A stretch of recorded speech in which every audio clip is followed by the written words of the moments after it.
Hey everybody, today I want to do something a little bit different. I was at the store with my wife earlier today. I was at, it was the Container Store, and we were looking for things to put all my gear on the shelves and stuff like that. And as we stood in line to pay, this woman came in and she asked one of the employees, "Do you have something that I can use to store photographs?" And I looked at her and I said, "You want something to store like printed photos?" And she said, "Yes." And I said, "Let me show you what I use." And I walked over and I showed her this set of drawers, the one that I keep my photo paper in. And I told her, "This is where I keep my photo paper for my darkroom." And she looked at me and she said, "You do darkroom prints? You do film photography like black and white?" And I said, "Yes, I do." The look in her eyes, she just started glowing as she said, "Can I go home with you?" And of course she was kidding because my wife was standing right next to me, no shenanigans there. But it just reminded me about the magic that is film photography. So today I'm going to show you this particular photo. This is a photo that I shot on Sunday. Well, my wife and her sister were stuck in São Paulo, Brazil because of a missed flight. I was so agitated I couldn't do anything but go out and shoot photos. I couldn't think of anything else. I was worried sick, so I went out to shoot. This is the shot that my wife chose as the best of the whole lot. So let's go through it. 3, 4, 5. It's a whole lot of nothing on these pictures. And then this last little bit. Here we go. I guess these guys are going to miss the contact sheet. So I got it written down. 35 millimeter film I need. 25 centimeters. 50 millimeter lens, which I've got. F8. And then this blue tape is going to form the top of where my contact sheet goes. I'm going to put the sheet of paper on there, lay my negatives on that, put glass on top of that, and do the exposure. Take the filter off and set it to 2. You always want to do your contact sheet on 2. So what I'm using for my glass, I actually took a piece of picture frame glass out. And the challenge with this stuff is it's razor sharp on the edges. So my answer to that is I went to the belt sander in my workshop and lightly brushed all the edges against the belt sander. Now I can handle this without cutting myself. First things first, let's get a test strip together. I'm only going to need to do one of them. And what you want to do with when you do a test strip like this is you want to get the perforations of the film where the film is clear, and you want those to be black. You want it to show up. That should be solid black on your sheet.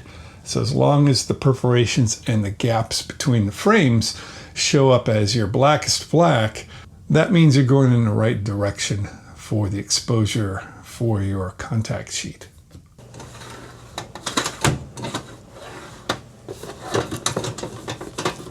In order to be able to line everything up, I'm going to have the enlarger turned on. And if I turn the enlarger on, it's too bright. And you can see way too bright. But what I have is this little red filter that I can just swing in the way, whoop, like that. And now we've got a nice bright surface. Lay the paper on top, and then I take all of my negatives and I lay them on the paper, just like that. And this filter allows me to get everything lined up just right. I give the glass a quick swipe with the lint-free cloth, and then see if I can lay that glass on top without disturbing everything. Now I turn off the light. Don't forget to flip the filter away. And now I can start my 2-minute exposure. This is a 2-minute exposure we're doing. Ready, set, go. And this is just going to go on for 2 minutes. And now we take our negatives and very gently stack them up. When you're doing this, seriously, you just can't treat these things as individual children that have to be delicately handled. You're gonna get little bits of dust on them and everything. You're gonna wipe the dust off and all that when you put them in their sleeves. So now we've got the paper, and we can take that and slide it into the developer and start doing our process. 1 minute in the developer, 10 seconds in the stop bath, 30 seconds in the fixer. And now I turned the light on because this was a trash piece of paper I messed up earlier. But at least it gave me a chance to show how to set this whole thing up. We're good to go. Now let's take a look at what the real ones look like. So this is what the resulting contact sheet looks like. And I really like using these. I can scan these photos in the computer, but a contact sheet like this, it's just very tactile. You're holding it in your hands. And I know exactly the one I want to print. It's this guy right here. I don't know if you can see that, but we've got these fishermen on a boat, and we've got a little bridge behind them, and there's a little dock to the side. That's the one we're going to print. We have to find that in our negatives over here. There it is. This is the one we're going to print. Here we go. Proper negative holder. Put the film in with the emulsion facing down. And the way that these things work is you want to put the image upside down because it's going to be reversed when you project it on the base plate. All right, let's just give it one last swipe with the lint-free cloth.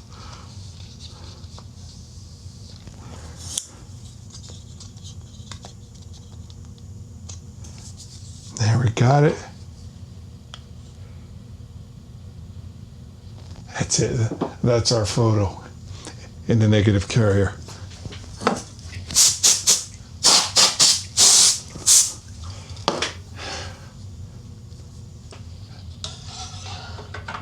Slide it in here, drop it down. Our enlarger's ready. Now I need to look at recent notes from other prints I've made. It looks like I've done prints with f5.6, VC2, 16 centimeters. I'll drop this down to 16 centimeters. This one looks like 28.2 seconds. Over here, it's a test strip mode. We're going to do half stops, and we'll do a test strip of this. Let me get my easel.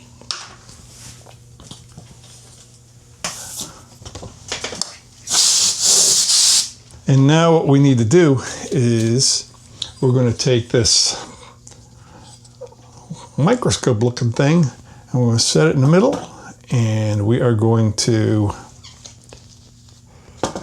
look and focus on the grain of the actual film. We're going to turn the light on, and we're not focusing on the image like when you focus an image. No, you're not focusing on that. You're actually going to look in this microscope and focus on the little specks of grain in the film itself. And that's where the magic is. The fact is, you can never get any sharper with your focus than if you've got the grain in focus. So let's do that. Son of a gun. This is unbelievable. The grain is an absolute pristine focus. So nothing for me to do here. Now let me get the photo framed the right way, and then when we're done, we're just going to lift this up, and we're going to slide a piece of photo paper under here. So now we're just going to set it with all the cropping just right.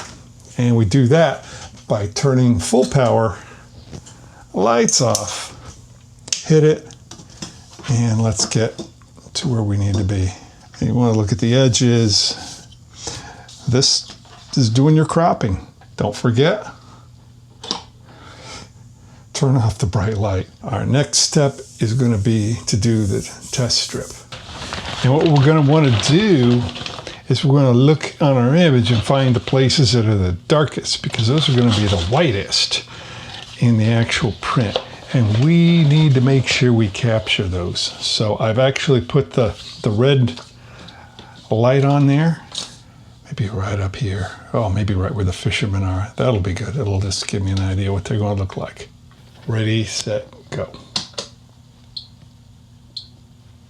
And we progressively cover more of the image with each of these exposures. All right. There's our piece of paper, and we're going to leave it in here for 60 seconds.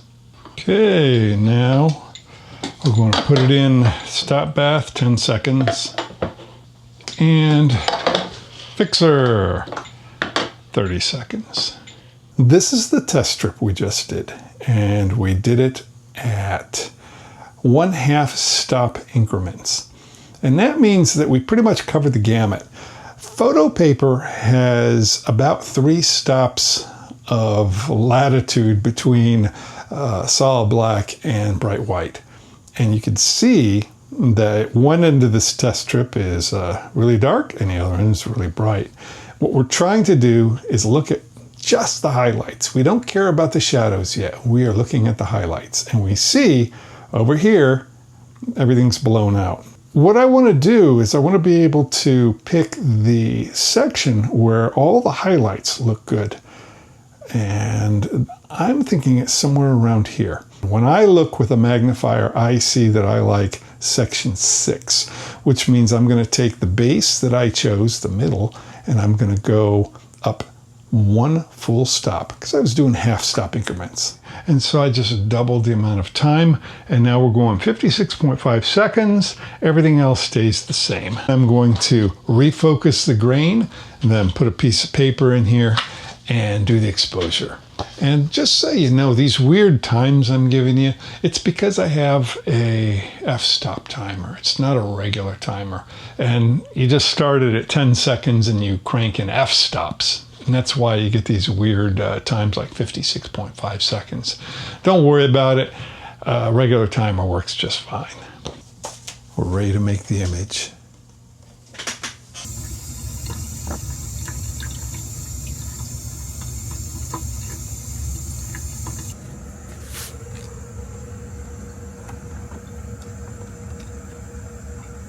The first one I noticed was really dark, and the way that you do a print is you get all the highlights correct. You expose for the highlights by adjusting the time of your enlarger.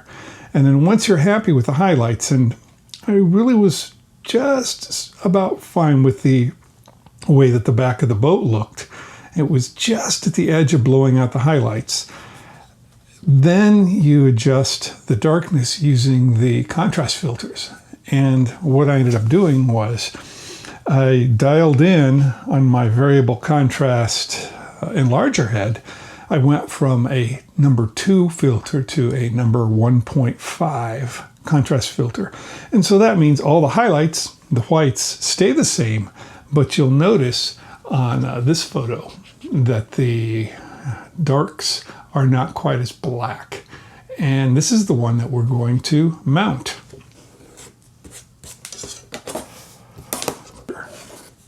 I've never used other kinds of paper. I've only ever used resin-coated paper. And I'll tell you this, resin-coated paper is pretty bomb-proof. You can get fingerprints all over, you can get peanut butter and jelly on it, it doesn't matter. You just get it wet, wipe it off, and in the end, it's going to be just fine. No need to worry about being super careful and using white gloves or any nonsense like that. At the end, you take a cloth like this and you wipe everything off and it will be perfect. I'm going to use a large piece of board, and what we do for this is we take it and you put it in the top left corner. Put a couple of tiny pencil marks. One here and one here. What we're trying to do is center the photo left to right, and then we're going to do a museum weighted mount, and I'll show you how I do that. So to center it, I actually use this really cool ruler that has full inches on one side and scaled inches on the other. This is used for architects, and the neat thing about this is what I'll do is I'll measure the distance between the mark I placed, because I want to divide the white space in half. I'll measure it on the inch side, then turn it around and find the same measurement on the half scale side. 7 3/16. So I just flip it around, and then I'm going to measure 7 3/16 here. That forms the right edge of the photo. So I'm going to put the photo on there. Does it look right? I think it does. Now we need to take the vertical distance, divide that in half using the very same technique. So we're going to take my full scale, and this is 6 3/16. I'm going to flip it around, and I'm actually going to put my 6 3/16 on the other side here. And you'll see what I do in a second. And this is the magic. You take this mark you made on the side. This, remember, we laid our photo like this. You take that halfway down mark, and you take your ruler at the other end. And this can be a bit tricky. This is a short ruler. Maybe I have to add the other one. And you put the other end of it on the mark that we just made on the other side, the halfway down mark. And then you put a little tick on the right edge line. This is a trick that gives you that museum weighting by going from the marked bottom edge of the print to the halfway point vertically of the print, and then drawing this little line that crosses this the right edge. By doing that, that gives us the museum weighted position. And it's going to look like that. Grab a piece of dry mounting tissue, and it looks like I have a scrap from a previous job. So we're going to use the tacking iron here, this guy, and we're going to tack the tissue to the back of this photo, face down like that. Dry mount tissue there, and we just go in the center. Give it a quick tug test. Now I'm going to trim all the edges.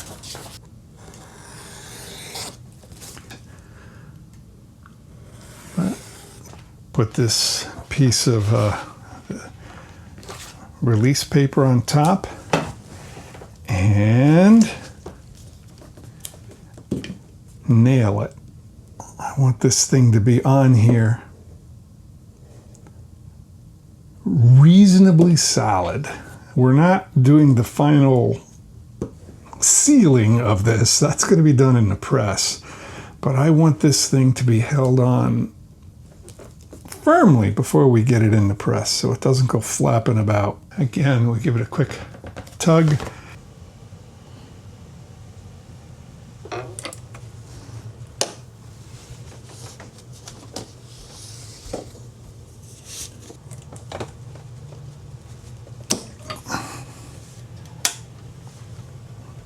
"60 seconds.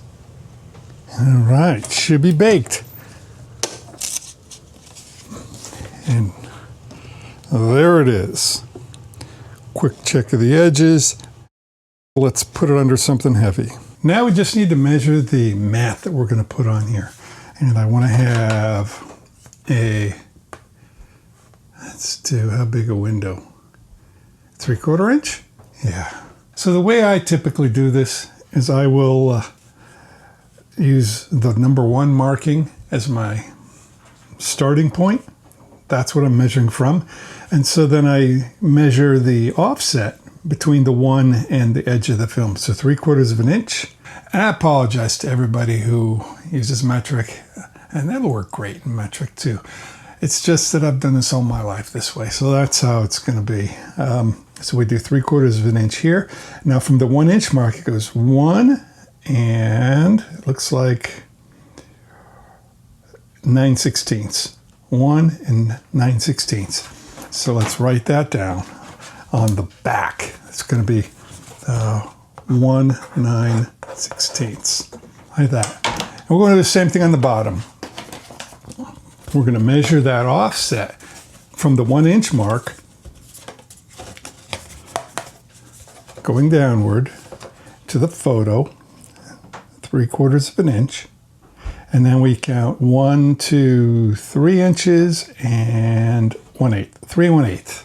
Let me just double check. 1, 2, 3, and 1/8.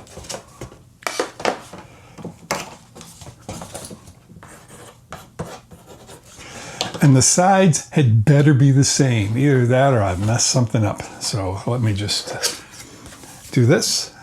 1, 2, 7/8. 2 and 7/8. Let me go this side. Yeah, 2 and 7/8. 2 and 7/8.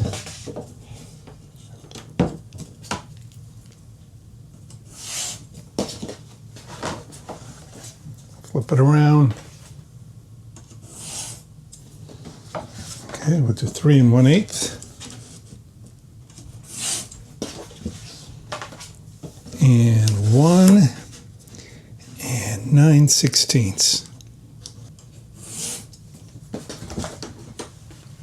And there, we've got all the marks on this, and that's going to give us the start and the end for each of our cuts. I'm going to do that 1 and 9/16 cut right now, and we need to have some kind of backing board. So let me grab that. That'll work. Let's do the 1 and 9/16. And this guy goes like this. And there's a little mark right here. It's a little divot. And I'm going to put that just on my side of the line. I'm going to just slide it on forward. And I go just past the line. Just like that. And now we'll do 3 and 1/8.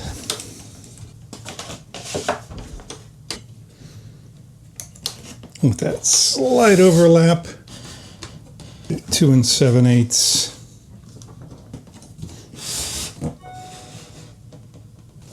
Like that. And that's a good sign when you see the window starting to flap like that. That means your cuts are perfect. And then another 2 and 7/8.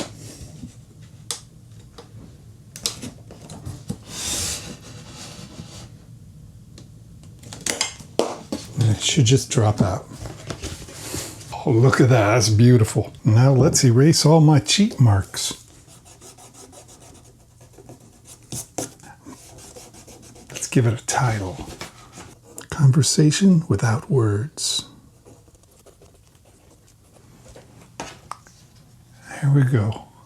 I'm gonna grab a couple pieces of this stuff. It's linen hinging tape. It's really used for mounting photos to backing board in an archival way, but it's also really good for this purpose, which is just making a hinge for a mat. And the way I have to do it, you tear a little bit at the end. The linen won't tear, but the paper will, and that gives you a little bit of, just a little bit of an edge so that you can get the backing paper off. There we go. And let's do the same thing here. Just quick tear.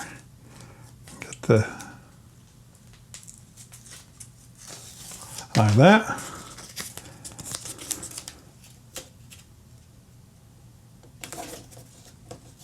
Like that. And now, oh, it's all done. This is awesome. So that's all I got for you today. Thank you for watching. Now go out and shoot a roll.